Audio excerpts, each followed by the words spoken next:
Back at Grand Slam track, women's 200, Melissa Jefferson-Woodard. She's Mrs. Grand Slam right now. That's right. And here's Gabby Thomas, who's back in the short sprints. She was second in Miami. She won the long sprints in Kingston. So I know she wants a little bit of revenge here on Melissa Jefferson-Woodard. Tamari Davis, second in Miami over this distance. Oh, sorry, my bad. There's Tamari Davis.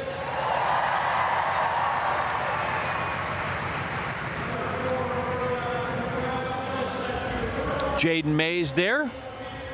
Another one of those fast Oregon Ducks from the Olympic trials in 2024 in this event. Made it through to the finals. Selma Davies. She'll get a hometown welcome.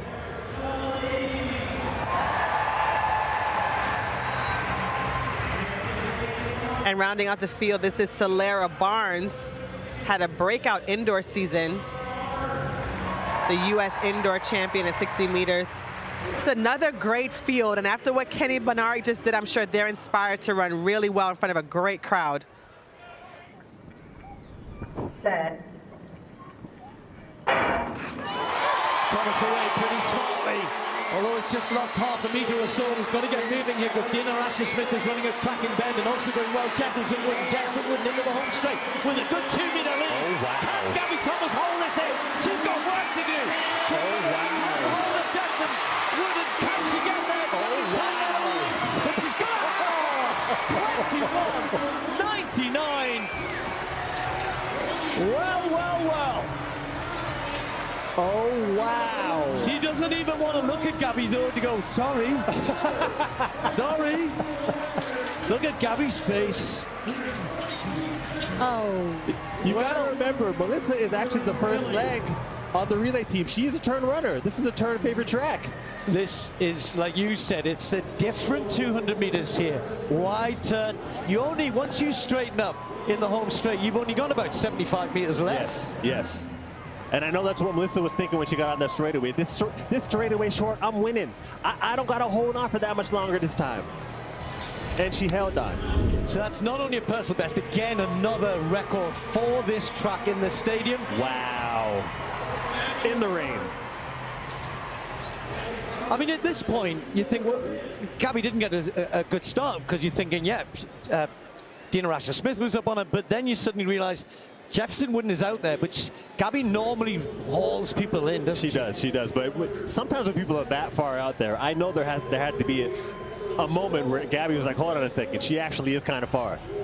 There might have been a bit of panic getting into the straightaway because there was a lot of ground to make up. And you can see on Melissa's face, she knows that Gabby's going to be coming, but she has to hold on, and she did hold on and had the strength to be able to maintain in this 200. A huge win over the Olympic champion in the 200 meters.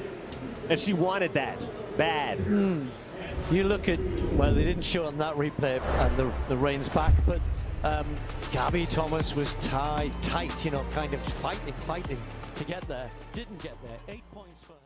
Melissa Jefferson's stunning upset over Gabby Thomas in the women's 200-meter at Grand Slam track.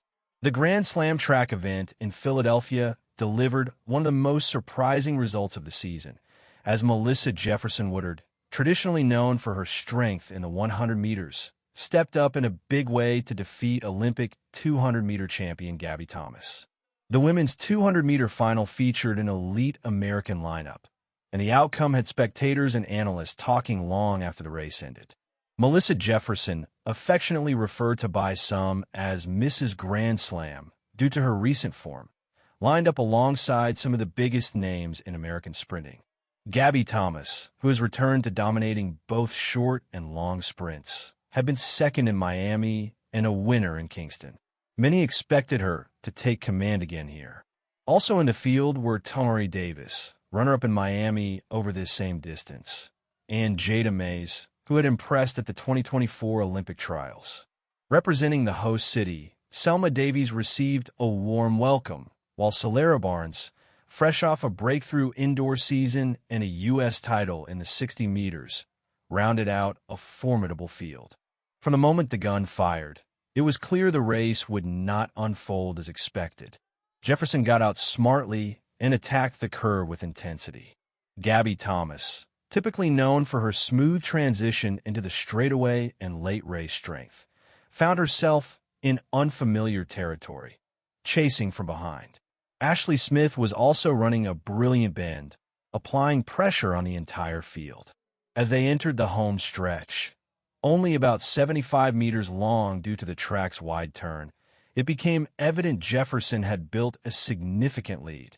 Thomas, used to pulling athletes back in the final meters, tried to close the gap, but Jefferson's determination and execution on the curve left too much ground to recover.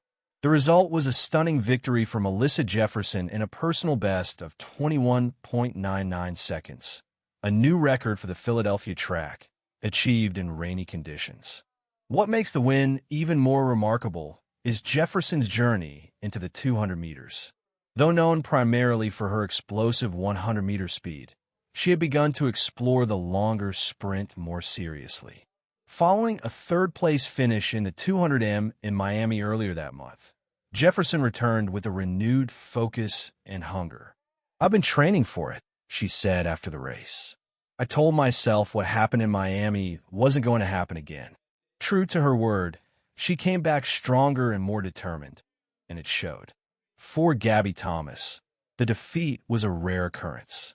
One of the most consistent and formidable 200-meter specialists in the world, she is known for her calm under pressure and ability to close races.